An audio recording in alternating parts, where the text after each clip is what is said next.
Welcome to episode 234, Six Figure Summer with Adam Webb.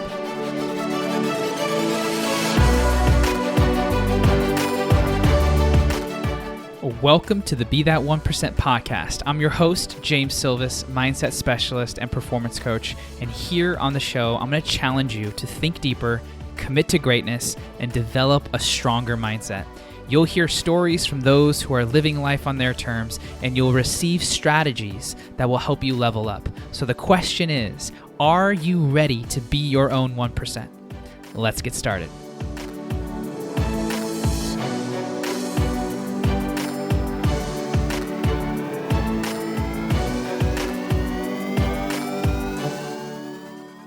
All right, everybody, welcome back to the Be That 1% podcast. Today, I have Adam Webb in the house today, and I had the honor of meeting him recently, I'd say within the last 6 to 7 months. And one thing that I really love about Adam is his attitude towards life. He is very fun, open-minded, willing to get his hands dirty, but most of all, very, very exploratory. And I love that about him. And I'm really wanting to pull on that thread. But for those of you who don't know Adam, he is the CRO of Sunder Energy. And Sunder is the fastest direct selling solar sales team in the country. He's been in the direct selling industry for over 14 years now. So master in that field. He's a published author, a patented inventor, a nonprofit founder, father to 5 kids, which I'm definitely going to pull a thread on, husband to an amazing wife, and lover of anything on a board. So without further ado, Adam, welcome to the show, man. Thank you. I appreciate you having me on, James. Yeah. So let's start with some rapid fire questions, get these listeners intro to you real quick. So let's start with the first one, which is, where were you born and raised? San Diego, California. What is a philosophy that you live by? Ooh, good question. Create value. Simple. I love it. What is your definition of failure? Not learning from your mistakes. What does the world need more of right now? Givers. What is a game-changing book that you've read recently or in the past? Probably one of the biggest game-changing books for me that I keep coming back to is 7 Habits of Highly Effective People by Stephen Covey. Yeah, that's a classic one. What is a solid piece of advice that you've received recently or in the past that has served you well? Think bigger. I love that. And what is one major thing that you had to sacrifice in order to get to where you are today?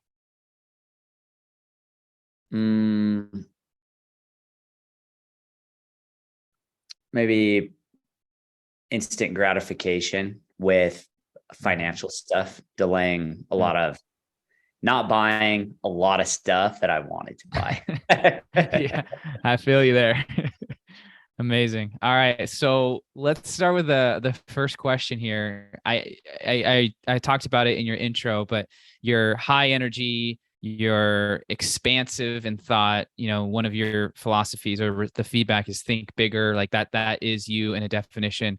I haven't physically seen you speak and in big audiences yet. I'm looking forward to that. But the gist that I do get from the content that I've watched from you and just my interactions with you through Sunder is just constantly challenging yourself to think bigger. Were you always like this? Is that attributing to your family? Like, what was that pivotal role? How did that come to be? No, when I started in direct sales, which was kind of my first big boy job, I was not thinking big at all. There was really nothing in my life up to that point that would have given me any reason to be confident in the idea that I could accomplish big things.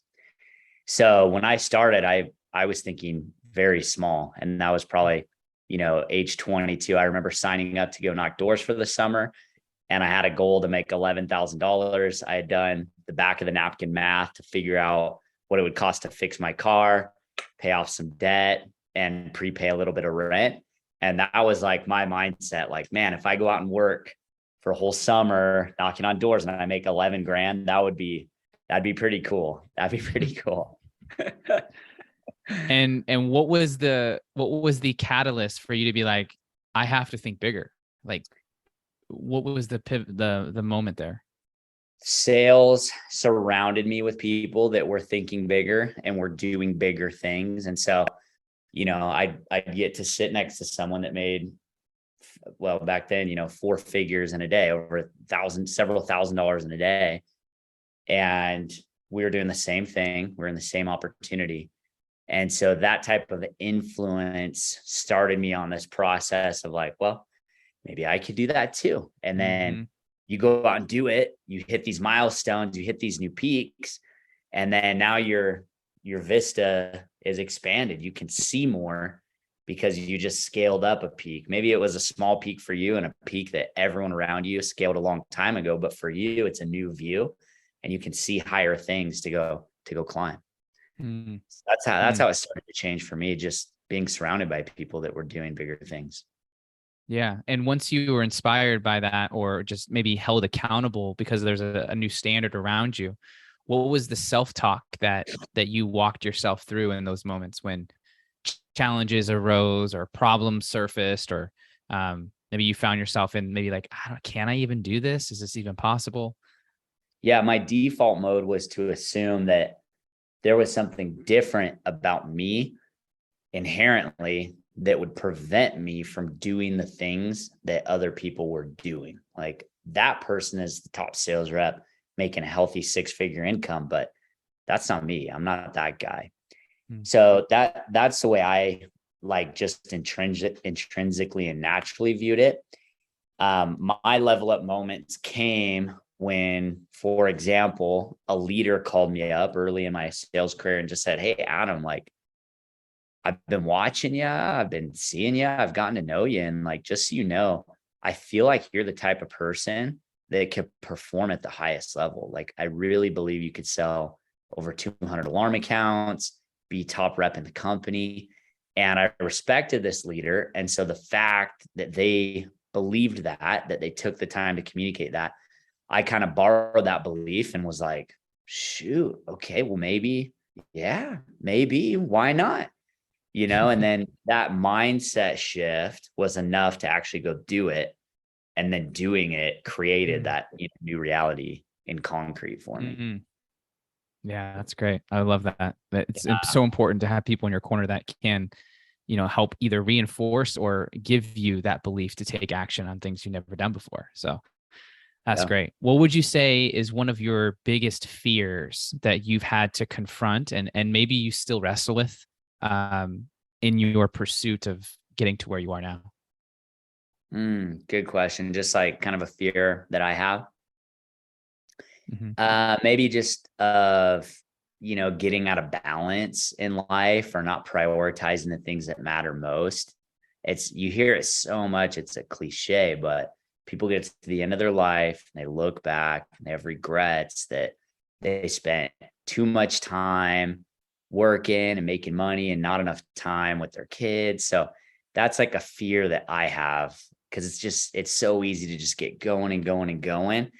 And so I'm, afraid of getting to a point in my life, looking back and being like, oh, I didn't see it at the time, but I see it now. That I was like, at the time, the course I was on, that I was just charging down. I thought that was the best course, but really this other course is where I should have been. So that's a fear that I have, but I try and mitigate that and avoid that, obviously. Yeah, that's one of the things I actually really respect about you is how well you're able to still perform at a high level professionally, but also be at home with your kids and go on vacations and travel and and honor your wife and all of these things. And so I assume that fear that you just mentioned is a driver to make sure that harmony between those two is there. What strategies do you use to keep that healthy? Yeah. I mean, a little bit of extra effort goes a long way. Like, Mm-hmm. I was traveling last week, right? Get home at the end of the week. I've got, Friday, Saturday, Sunday, or Saturday, Sunday. And typically, when you're busy, you get back from traveling, you come home, you just kind of relax. The kids are on their screens playing over the weekend. You're on your phone scrolling. You're all in the same house together, but not interacting. Like, that's a pretty normal situation. But, taking 15 minutes a couple of the nights while I'm traveling, we're up here in Utah. There's all these amazing mountains everywhere. So like in 30 minutes, I can plan out a freaking sweet little backpacking weekend getaway with the kids. So get home, pack up the bags, and we go up into the mountains. So now we're having like this top 10, just incredible experience. Me and the kids up in the mountains, no phones. We're seeing moose, we're cold plunging lakes, like just these like you compare the weekend we had versus the weekend we could have had sitting around on our screens, and it's like just mind-blowingly awesome and better. And really all that was just taking the initiative and the intention of like planning that out and doing a little extra work when I was tired, so that's how I try and maximize everything, is just like, just be intentional about it and go hard in all the areas of your life that matter. Just don't like go half at anything. Mm-hmm. Yeah, the intentionality piece is so simple and easy to understand, and it's also so surprising that is not a priority for a lot of people. It's just we get stuck in the mundane, and we're not very good at managing our energy, and so the circumstance ends up dictating how we show up, as opposed to us being more in control of the things that are important to us, and then living internal, and then having the external match that. And the intentionality piece is definitely crucial. And if people listening want to take away one thing, and so far in what we've talked about, it's how can you show up and be more intentional with the things that you care about. That could be your family, that could be your team at work, that could be your personal development, growth, whatever you value. The more intentionality you bring to it, the more focus you put on it, the more presence you embody, the more you can squeeze out of those moments, even when you're tired, such as what you're saying. Yeah, definitely. Yeah, that's great. How, one of the things that I think you're really good at is building culture, or recruiting, or developing people. And what would you say, of those three, maybe all three you're really good at, but what would you say is your favorite thing, and why do you think you're so good at it, or how have you come to be that good at it? I'd say maybe people development, culture, and recruiting. Those are like in the order of what I love the most. As far as like how I got good at recruiting, building culture, developing people, it's just your 10,000 hours. Like nobody feels adequate to be a leader when they first step into that role. You just kind of have to go think big, commit, and go do it, and then figure it out as you go. And if you're authentic and you're doing it for the right reasons, you care about people, you want to help other people maximize their potential, you want to create value for other people, then that'll give you the passion to grind it out. And eventually you'll just get really good at it. If you do anything long enough, you'll figure it out. So I eventually got to a point where I was a very effective recruiter and was bringing recruits into an amazing culture and helping them develop as people, which led to really good retention. So it's just time and effort. What do you look for in recruits, and how do you know if you found it? Yeah. So there's really only three things that I filter for. Outside of that, I've learned not to overjudge. In the direct sales industry, there's way too much filtering and like prejudgment. I've just had too many experiences where someone that I was sure was just going to go dominate because they fit the bill, like top athlete, straight A student, good looking, like whatever these factors are that we think correlate to success. I recruit that person and they just fall on their face. They just can't even handle an ounce of difficulty when it comes to direct sales. And then I've had people that I would not bet on, oddballs, like just people you would not think that just go dominate. I'm one of those. So I've really learned not to judge outside of three things, which are work ethic, coachability, and positive attitude. And I assess those in the interview process just by asking qualifying questions that help me understand where they kind of fall on each of those spectrums. And if somebody possesses those qualities, I don't even care if they seem like a sales dud, if they're not great at talking to people, if they have trouble learning the script, like all that stuff, I can teach someone.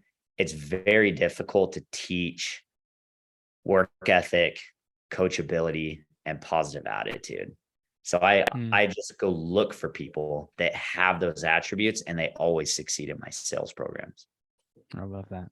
Yeah, simple, easy, useful framework right there. What would you say, being in the industry for so long, 14 years, what would you say is your greatest skill set that you've acquired or cultivated or built over that time? Yeah, I feel like my differentiator, my personal brand, was just leading by example. So when I was running my sales regions, all the way up until like maybe the last 2 years, I was always the number one rep in my own sales region, which typically in our industry, once individuals get that title of regional manager, director, whatever, that becomes the moment where it's like, okay, finally I can stop doing like the grunt work of direct sales. I can stop knocking doors. But I really grew my sales program just by example. I'm not going to tell you, I'll show you, come watch me knock. Let me inspire this group, not with my words, but with my production and my personal performance. So I've never felt like I was above any work.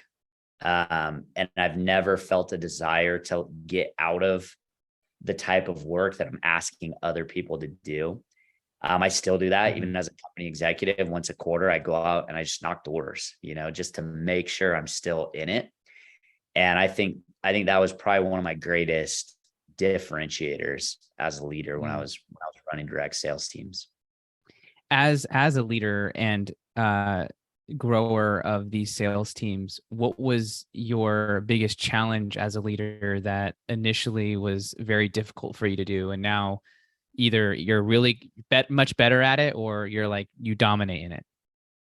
Yeah, I've learned that 99% of disappointment and dissatisfaction is just expectation mismanagement. So I've had reps making hundreds of thousands of dollars, getting a six-figure paycheck, just livid, out of their mind, upset, because even though it's a lot of money, it's less than where their expectation was. And there's been times where that's been their fault. There's been times when that's been my fault. So I feel like that's one of the hardest things to do, is to just set proper expectations. And from learning that lesson, now I'm not afraid to have tough conversations. I hate when leaders avoid tough conversations, whether that's feedback or mentoring or tough coaching that they need to give to someone. Maybe it's a situation where you have a conflict of interest with one of your people, and you just don't want to disclose it or compromise on it. But I'm just such a fan of total transparency, have tough conversations, under promise and over deliver, set right expectations. I did that wrong for a lot of years, and I've learned, and I feel like it's something I do right now, and people respect it, and they'll stick around a long time if you follow that advice. It's true. And high performers, as much as it may sting initially, love that type of feedback. Yeah. It's essential. It's necessary. And if you're trying to grow a high performing culture and keep that healthy and strong and attract top talent and retain that, then leaders need to become that. It's not even, it's not a choice. It's a mandatory thing. Definitely. The leaders that you lead, or coach, what is the biggest piece of feedback that you give to them that once they accept that and start implementing that, they grow astronomically? Yeah, that's a good question. It goes back to our rapid fire. The best advice I give them is to just think bigger. I didn't know it at the time. Looking back, I know it. I limited my own growth progression with my self-concept for me. And if I could go back, I would just tell myself, just think bigger. Like day one as a rookie, go be an executive at the, the greatest direct to home solar company in the US. Like that's your destiny. And I would have grown so much faster. And I see that all the time. I was just out in California, and that's what I was doing the last 2 days, just texting leaders, hey, let's go to breakfast, let's go to lunch, let's meet up, and just sharing that message. Like, expand your vision. Stop thinking of if you're a rep, stop thinking of yourself as a rep. Start thinking of yourself as a manager and a leader. If you are a manager, start thinking of yourself as a regional manager, because it's just so easy to get into the day in and day out. You're in the weeds, you're putting out fires, you're doing this, you're doing that. But you have to stop and like think and expand your vision, because that is, you just can't grow beyond your own self-concept. Mm-hmm. So I see that all the time when I have leaders that finally are like, okay, if Webb thinks I can do it, then shoot, let's go do it. I'm a regional manager. Let's go. Then everything starts falling into place. They start thinking like a top leader, acting like a top leader, talking like a top leader, behaving like a top leader. And over time, that reality that they have in their head just starts materializing. So that's the most important advice I give to anyone trying to grow, is just expand your vision. And what's your process? What's your process for doing that? Like, do you do that quarterly? Are you doing that daily? Are you doing that weekly? How do you check in with that? If someone listening wants to try and implement some of what you're talking about, what's your framework that they can maybe build on or use? Yeah, like I am such a visualizer. Or daydreaming, whatever you want to call it. Like I just do it naturally. So I just role play future victories in my head over and over and over again, down to like the biggest minute detail. I'd love to go back to school someday and get my MBA or PhD from a top tier school. So like I've probably role played my like admissions interview 10,000 times. Like it's not directly applicable to anything I'm doing right now, but it's a dream I have. And so like, I just feed my subconscious mind that reality so many times that it just kind of becomes written in the stars, And I don't know if other people do that, but I'm just a huge visualizer. So that's what I do. And if people need to block out time to meditate, to do affirmations, saying your future reality out loud, that's a big one too. So I do my Brian Tracy's top 10 every day. I just say out loud while I'm driving my top 10 goals, dictate them onto like a note, and then erase it and repeat the process the next day, in present tense. So, that's cool. I cash flow 6 figures a month in real estate. You say that every single day, eventually your subconscious brain is just going to be like, okay, cool. Well, where's the real estate? Let's go get it, Right. Yeah. There, you made me think of, I recorded an audio CD of myself talking to myself as if all the things I want, my goals are already achieved. Yeah. And I would listen to that every morning and put some music behind it. And so like, however you got to do it, those listening, like find your own style that you feel you need, but this stuff does work, and it is priming you to not only receive what you're working so hard to get, but also to sustain. So you're building that identity. So you have lots of ideas, I imagine, the daydreaming, and it just comes naturally to you. How do you sift through what is a worthwhile idea from, a more valuable idea that that is more aligned with who you are? Like, do you have a sifting process, or like, how do you choose those? Well, when it comes to the daydreaming, like that's a very just organic, natural process. Like Mm-hmm. I'm not forcing myself to do it. I'm enjoying doing it in the Mm. moment. So like typically these are things that are just kind of bubbling up based on what I'm passionate about or what gives me energy or what I'm interested in. And I've kind of governed my life that way, just used the things that give me energy as like a compass and just only Mm. doing those things. And I feel like that's kind of the secret. I don't know if I could work as hard as I do if I was doing things that I hated, and Mm-hmm. no matter what you do, it's a grind. Like you could be doing your absolute favorite thing in the world. If you do it hard enough, long enough, there's going to be moments where it's not your favorite thing in the world. You hate it more than Right. anything. So that happens. But overarchingly, like that's kind of why I am where I am, because the things that I do are the things that I love. So in terms of like filtering and processing, for sure, like there are things that are going to be more present on my Mm-hmm. horizon. There are going to be Mm-hmm. things that are way more down the road. I'd love to be retired someday teaching at universities or consulting or doing research and writing business books, stuff like that. But that's not for right now. Sure. So I'm definitely spending more time thinking about things that apply right now. But that visualization, that's just kind of my creative time to like let my brain and my passion compass go wherever they want to go and figure Mm-hmm. out, okay, cool, like yeah, that would be awesome for the future. Mm-hmm. So How do your question you? Oh, was, go how do ahead. you like filter them? I don't know that I really do. Yeah. Just kind of flow with it. It sounds like you go off of the feeling.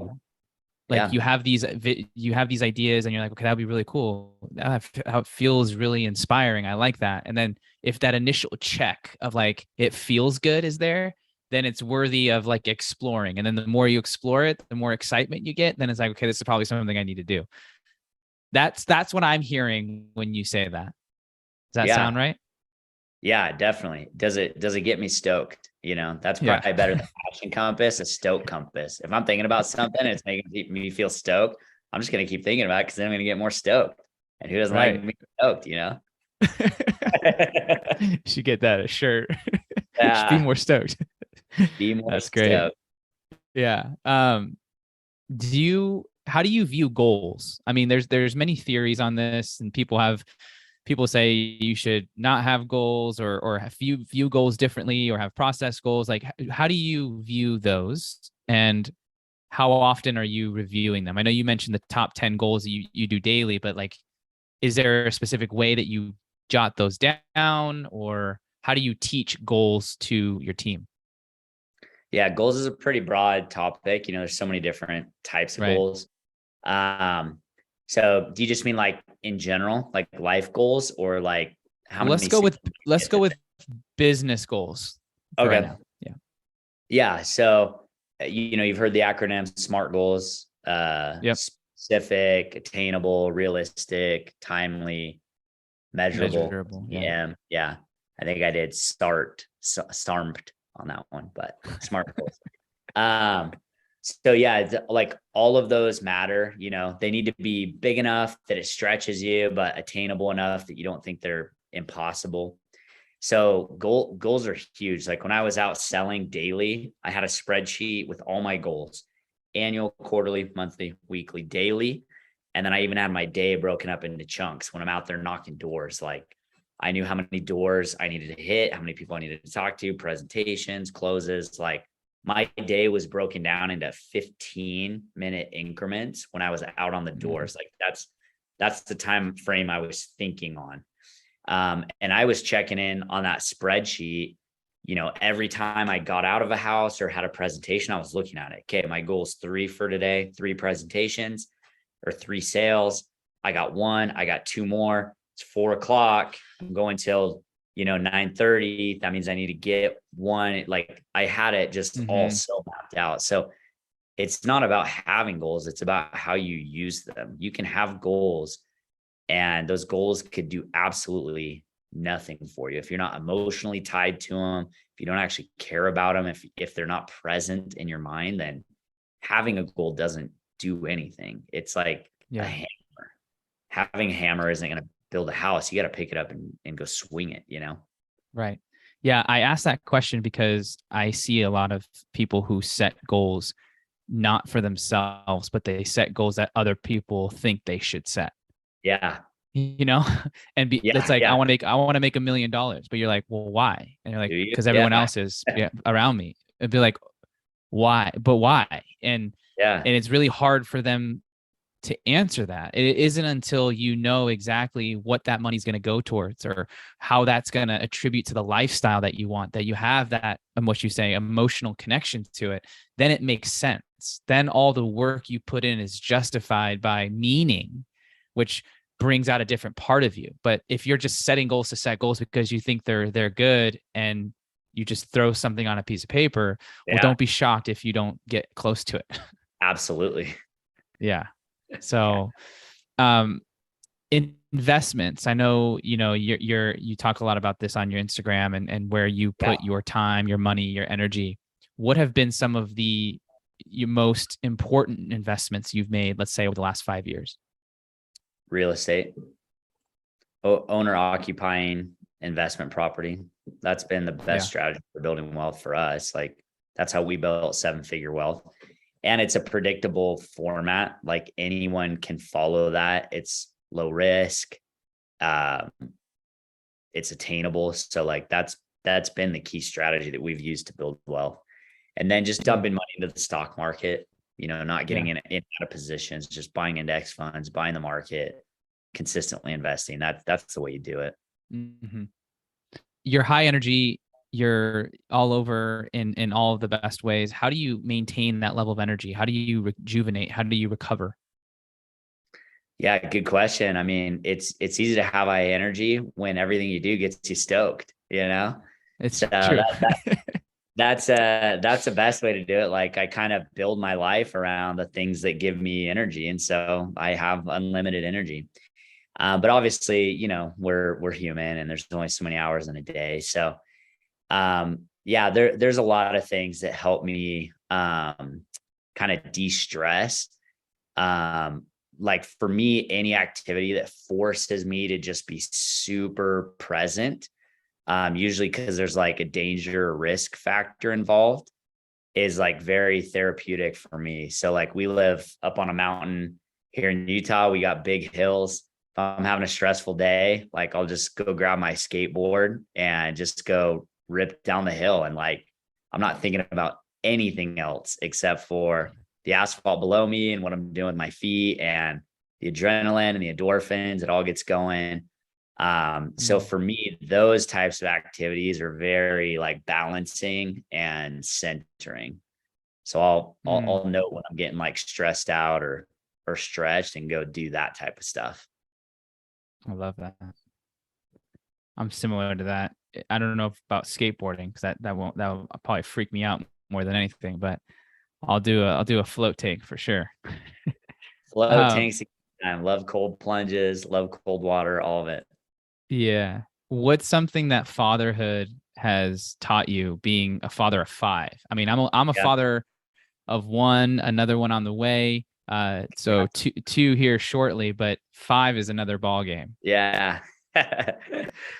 What's one thing I've learned being a father? Yeah, or just anything that you feel comes up when around fatherhood that you think would be helpful for people to know, that maybe correlates to leadership or to you being a better person overall. Yeah, I mean, being a father kind of extends to what I feel my core purpose in life is, which is just to create as much value for other people as I can. So Mm-hmm. for me, having this blank slate that I can, mold and create a human that will exist after I'm gone, that will perpetuate, correct principles and will continue to create value and like just make the world a better place. For me, that's kind of the ultimate. So, with everything I do professionally, I feel like it will all pale in comparison to the work that I do with my kids. I mean, if you think about it, like every solar system we sell will someday just be in a recycling center somewhere, just all the glass chopped up, and every house that the panels were on will at some point be torn down. Like none of it'll just be here anymore. No one will be on the earth that remembered us or knew us, that like has living memory of us. So really the only thing that lasts forever is the influence that you have on other people.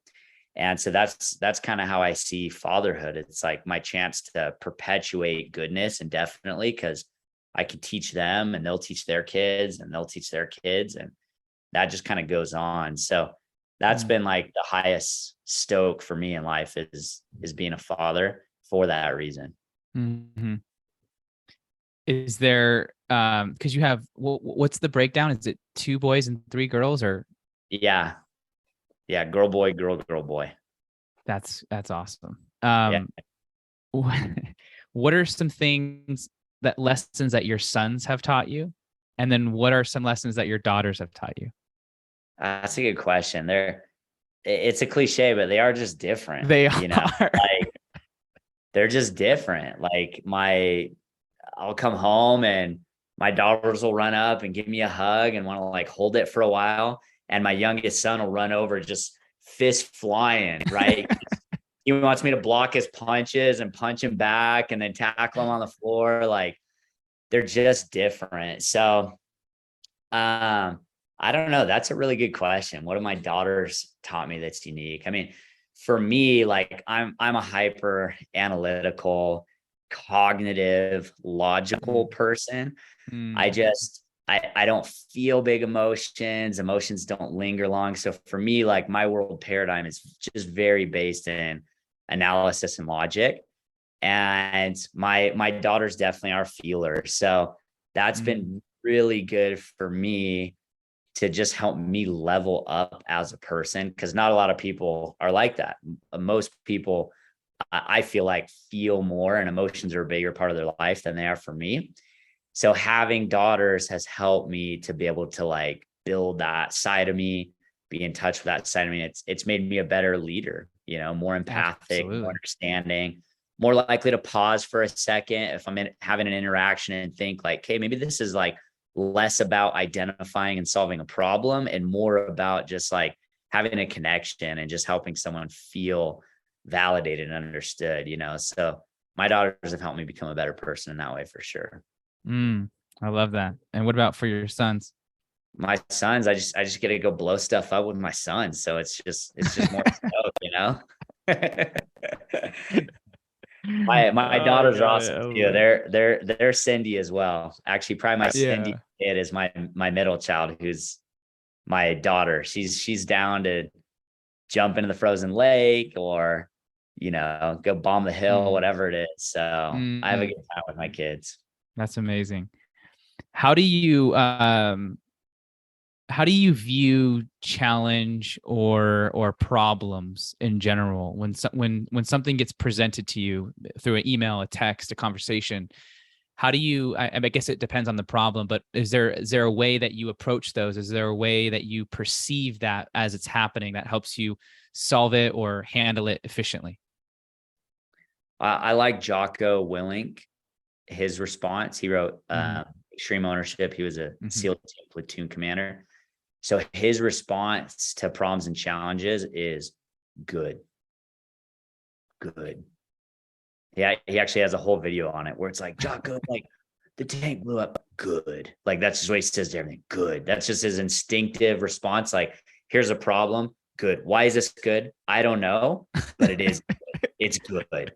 All problems, all challenges, they're good, which they are, because one of the first books I read was Think and Grow Rich. And he says every setback has buried within it the seed of an equivalent or greater success. Every failure has a seed of an equivalent or greater success. So I just believe that.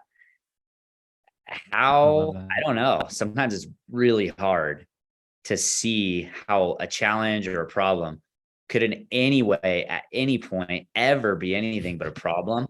But I just believe that it's there. So when you approach it that way, then you don't have that same reaction. Like you're able to kind of face anything because you know it, the more it sucks, the bigger the downside, the bigger the upside. Like small problems suck. You don't get anything out of them. You know what I mean? It's the big problems that make you level up, whether you're talking about individually or as a company. That's how you grow.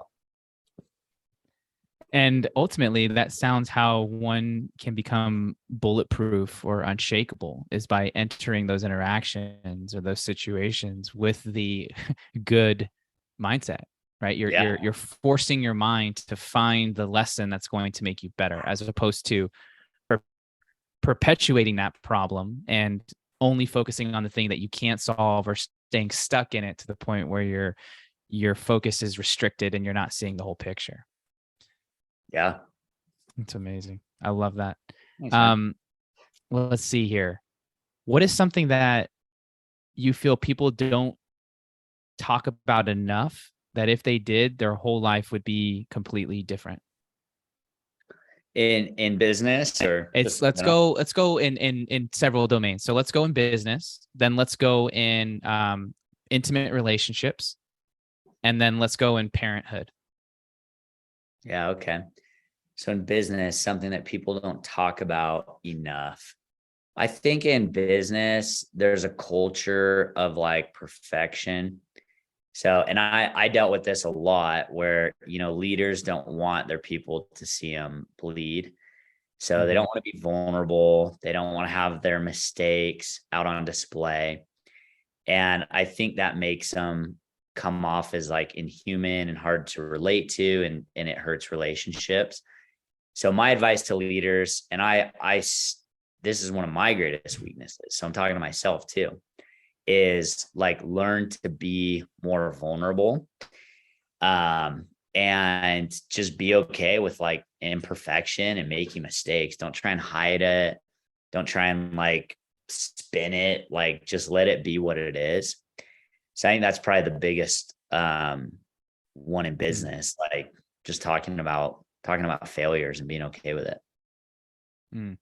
That's beautiful. Yeah. And then for friendships or intimate relationships, what would you say? Yeah, the question is, what do people not talk about that they should? Yeah. In relationships, kind of in the same vein, just like being willing to admit you're wrong and say sorry. I don't know why that's so hard for people.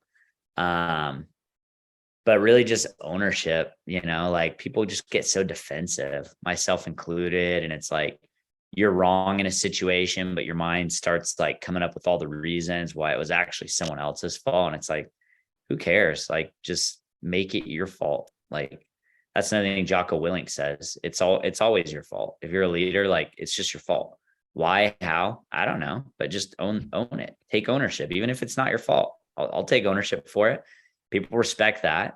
And their natural response always, every time I've done this, where like, I just take ownership. Hey, listen, man, this was a crappy situation. Listen, I'm just going to take ownership for this. This was my bad. And I should have done X, Y, Z. I should have saw this coming. And you do that. The response from them is always, no, man, no, it wasn't all you. This was on me too. Like, here's the stuff I could have done better. But if you go into that conversation, you're like, listen, man, this one's on you. This was your fault. And here's where you messed up.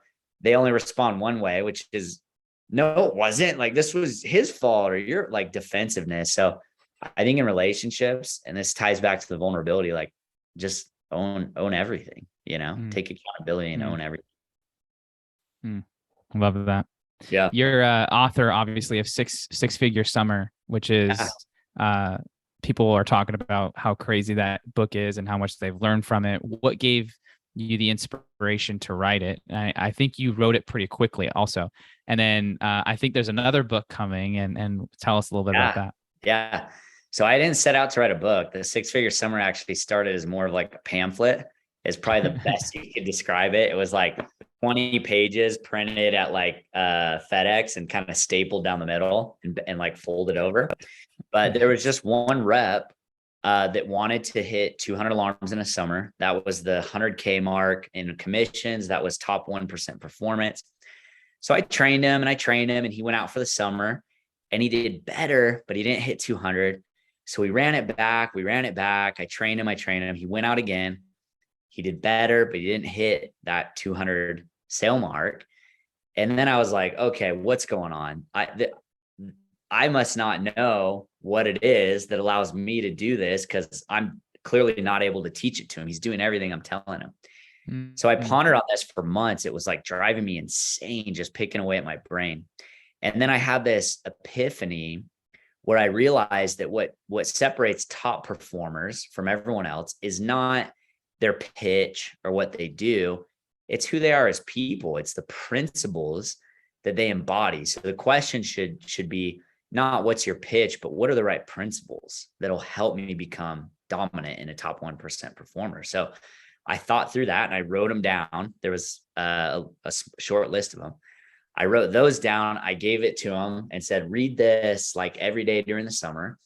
He read it. He cleared 200. And then it just kind of expanded from there. Other people wanted it. And the company wanted it. And then when I switched companies, they wanted it. And it just grew into a book.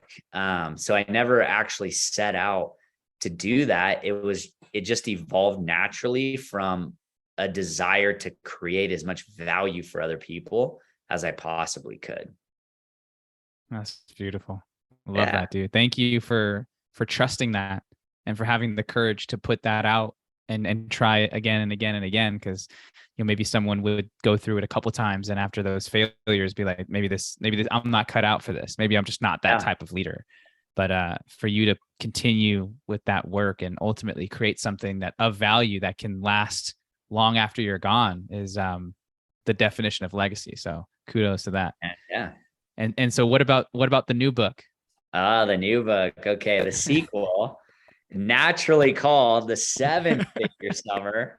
See, I got a format where we can just keep going forever. 8-figure, 9-figure. I'm 7 years old. Yeah, we'll have the 12-figure summer once inflation, is that. Yeah, right. Yeah, we'll have the 20-figure summer. Yeah, it's called The 7-Figure Summer. So the 6-figure summer was on personal performance, how to be a top 1% performer in any industry. The 7-figure summer is about recruiting, team building, and people development. So how do you transition into a leadership role within the door-to-door industry? I mean, it was written entirely for door-to-door, but it applies to anything. How do you attract people to your organization? Because there's only so many hours in a day. Even if you are the best on the planet, if all of the value you create and the money you earn comes from your personal production, you're going to hit a cap somewhere. Could be $1 million a year, but there's a cap. So you're going to have to transition to duplication, to influence, to leadership, to teaching other people how to be successful and leading leaders. So that's what the 7-figure summer is about, how to take it to that next level. I love that. And when's the release? 2 years ago. I've been sitting on the manuscript for way too long, but I got a bunch of people putting final eyes on it. I went through it for the last time. Like, that's it. I'm not making any other changes. It is what it is. So hopefully, by the end of the year, I'll have a book ready to purchase that you can pick up. Amazing. I'll have it done sooner, but I'm gonna expectation management, right? Right. So there you go. January of next year, you'll have it. Okay. I will definitely get that book. So let me know when it's active and ready to roll. So congratulations on that. As we wind down here, what is something that we haven't talked about yet that maybe people don't know about you that you feel would be really helpful to mention now? Yeah. So people always will look up to you relative from their position. I do the same thing. There's people that I look up to where it's like, wow, I'm here and they're there. And people always forget that everyone had a starting point. And I've been in direct sales for 15 years now. And so I know a lot of like giants and titans in the industry, and I know where they started because they started right next to me. And what I would tell people is anyone that you look up to or want to emulate or feel like is operating at a level that you could never possibly operate at, if you just rewind far enough in their life and rewind, chronologically often to the point where you're at, you would meet someone just like you, and probably in my case, someone that you're far superior to. If you rewound, back to when I started, you'd meet me and be like, that guy, like that guy did this XYZ. So, don't ever separate yourself mentally from other people who have accomplished great things. Don't like put yourself in a different category or assume that like there's something about them that allows them to do things that you can't. You can accomplish everything they can and more, So just remember that everyone had a starting place. They weren't always the way they are, and you can duplicate it. Adam, thank you for your leadership. Thank you for your energy. Thank you for your parenthood. Thank you for your time. I really appreciate you. And I'm excited to see what this thinking bigger manifests itself in the future. And thank you for coming on the show and sharing your wisdom, man. And any last words before we check out? No, I'll just say thank you, man. Like, you're living everything we talked about. You're creating value. You're putting good vibes out there. You're getting people stoked. So thank you, man. Yeah, of course, brother. Let's continue to grow, man. Yeah, I love it. Appreciate you.